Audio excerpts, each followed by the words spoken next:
Complementaria, obviamente, familia que tiene 3, 4 miembros, como decía Mario, pero que tienen además de la remesa un ingreso. Pero hay otro tipo de salvadoreños y salvadoreñas que están recibiendo remesa más bien de sobrevivencia. Como tú dices, no tienen oportunidad de empleo en el campo, no tienen otra actividad económica a través de la cual se pueden generar algunos ingresos y dependen definitivamente de la remesa que les envíe el familiar, uno o dos familiares de los Estados Unidos, ¿no? Claro que sí. ¿Se puede clasificar la remesa? Sí, pero además ya hay estudios que han clasificado las remesas de otros tipos, es decir, no solamente son las remesas económicas, las que van para ese gasto y para resolver los problemas de sobrevivencia inmediata, ¿verdad? Sino también está este tipo de remesas sociales que tiene que ver con todo el flujo de información, de bienes simbólicos,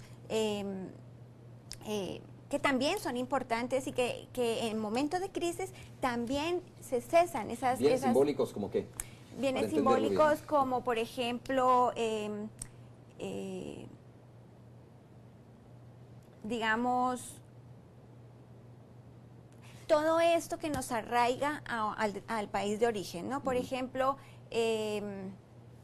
los bienes de la nostalgia, los alimentos, las artesanías, todo eso que van de aquí para allá, pero que de allá sufren alguna transformación, digamos, de tipo cultural y que luego vienen a reforzar estas necesidades de seguir en el país manteniendo este tipo de productos y de... Es como el simbolismo de yo estoy allá, del otro lado, pero sigo llevando una parte importante del Salvador aquí, bien sea a través de la comida, de las artesanías, de todos estos aspectos culturales que refuerzan de una u otra manera su identidad nacional en el otro lado. Ok, Amparo, ¿algo que agregar sobre esto? Yo iba a decir, bueno, dos cosas. Una, que cuando estabas mencionando es un momento el tema de quiénes son las familias que, si son los más pobres, digamos, quienes migran, yo iba a insistir en un tema que es importante, que es el tema no pasa solo por si uno tiene o no tiene dinero, sino también si uno tiene o no tiene redes sociales. Exacto. Es decir, yo creo que ese es un punto fundamental en el sentido de que hay mucha gente, por ejemplo, que a lo mejor no tiene dinero, pero tiene un amigo de un amigo que es, digamos, coyote, alguien que está pasando la gente. Muy bien, ¿no? Que es coyote, obviamente. Sí, es un coyote. Y a ver, que es, digamos, un ejercicio profesional que en nuestro país es al final fundamental para la economía. Aunque sea ilegal. Independientemente, sí, esas ya son otras discusiones que tú tendrás un programa, me imagino. Yo solo Fíjate que yo he dicho en este programa, he dicho, y si quieres ironizando un poco, pero que a los traficantes de personas ilegales, aunque es un delito, penado por la ley obviamente, se les debería de levantar un monumento, ¿no? Porque sí, son los que han sostenido irónicamente la economía de este país. Fíjate que, pero ¿a qué costo, ellos, no? Sí, ¿a qué costo? Si no fuesen ellos que han estado llevando ilegalmente personas hacia los Estados Unidos, salvadoreños y salvadoreñas hacia los Estados Unidos, saber qué hubiese sido esta economía realmente. Claro, eso es lo que me decía mi señor en Santa María Ostuma, que su esposa está en Estados Unidos, y me decía justamente eso.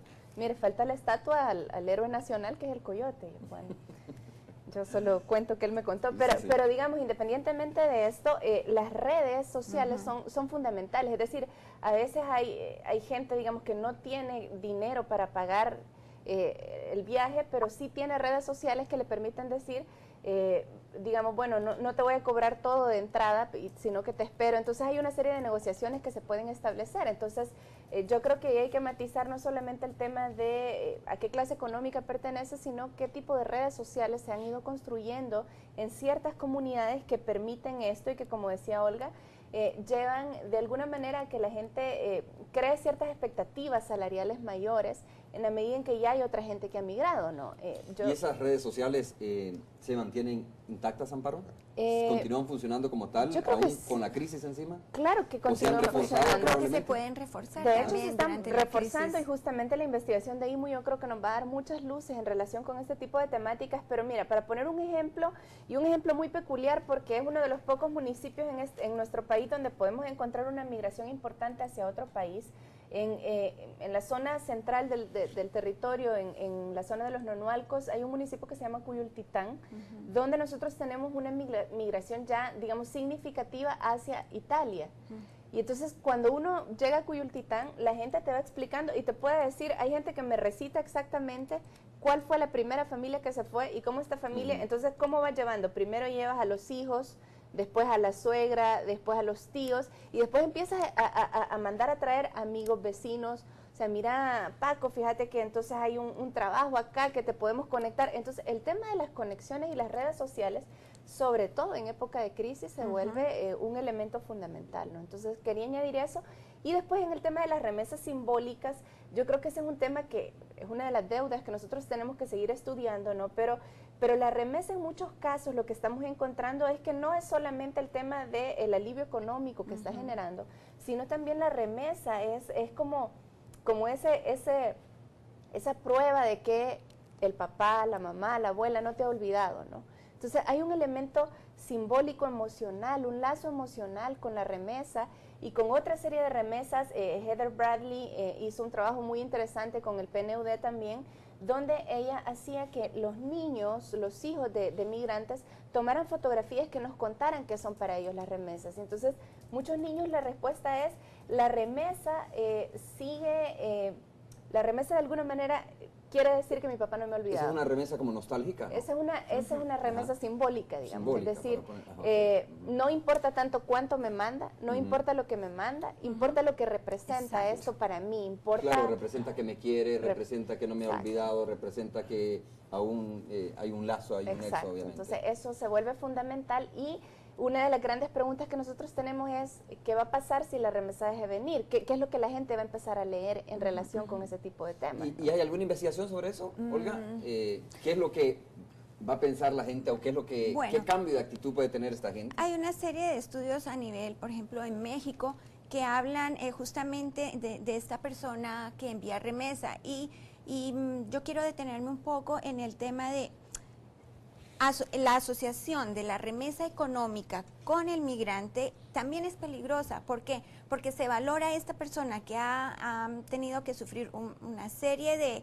obstáculos, dificultades, ultrajes, robos, etcétera, para poder llegar hasta el otro lado, con la idea de ayudar a las economías de sus familias, ¿verdad? Sin embargo, ellos allá no le están pasando fácil, ellos allá ahorita con la crisis se tienen que hacer toda una serie de reacomodaciones y entonces cuando deja de llegar el dinero, entonces ya es un mal migrante, ¿no? Entonces, como esa asociación de la economía con el migrante, si el migrante de todas maneras está manteniendo ese vínculo con sus lugares de origen, ¿verdad? Entonces, me parece un poco peligroso seguir como en ese incentivando esa idea de que el migrante solamente vale en tanto manda cierta cantidad de dólares, ¿no? Entonces, eso. Bueno, ok, vamos a hacer de nuevo una pausa comercial y nada más tenemos que aclararnos que cuando decimos el comentario de las personas que trafican con personas ilegalmente de los Estados Unidos, no es que estemos incentivando a los y las salvadoreñas para que se vayan a los Estados Unidos. Lo que queremos decir es que hay de alguna manera una doble moral.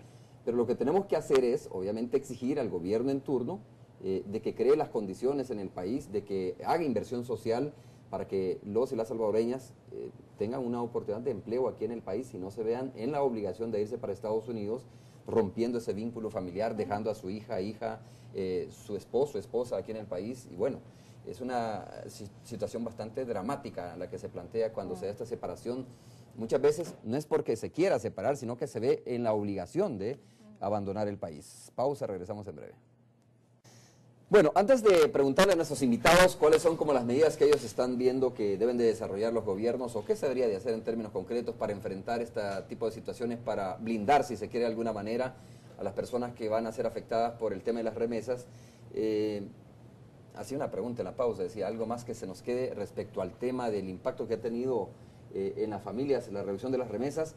Y decía Mario, en términos generales, el deterioro de las condiciones económicas de esta familia, ¿no? Pero claro, ¿qué tan deteriorada puede llegar a ser la situación de una familia por la reducción de las remesas? Bueno, evidentemente, si parte de los ingresos que yo recibo no los recibo, pues hay un deterioro de mis condiciones económicas. Un reacomodo, porque quiero plantear también que algunas veces la remesa que se recibe era para cosas no, digamos, Básicas. Exactamente, sino sí, suntuarias. ¿no? sí, tiene que también la gente aprender que la remesa no necesariamente es para ir a gastársela en cosas suntuarias, sino más bien que es para cuestiones más básicas. Y yo creo que este es un elemento sumamente importante, sobre todo desde el punto de vista de la oportunidad de una crisis. Una crisis siempre significa un enorme desafío para salir de ella, pero una enorme oportunidad porque nos permite ver cosas que no veíamos antes. En El Salvador siempre se ha insistido desde hace muchísimos años, desde los años en que tenemos remesas, en cómo El Salvador puede aprovechar esos flujos de remesas. El problema es que es complicado, porque son remesas, flujos muy pequeños, flujos familiares, que sumados es que hacen bastante, pero cómo transformar una remesa por ejemplo, en un proyecto productivo. Ese ha sido un ejercicio que ha hecho el BID, que ha hecho el Banco Mundial, que se han hecho diferentes modelos de negocio, que algunos han fracasado notablemente y en otros han habido importantes avances. Pero aquí el punto clave es cómo esto puede aprovecharse esta crisis. Yo creo que un reacomodo importante va a ser la manera en cómo se distribuye el gasto de esas remesas. Y eso es un elemento interesante.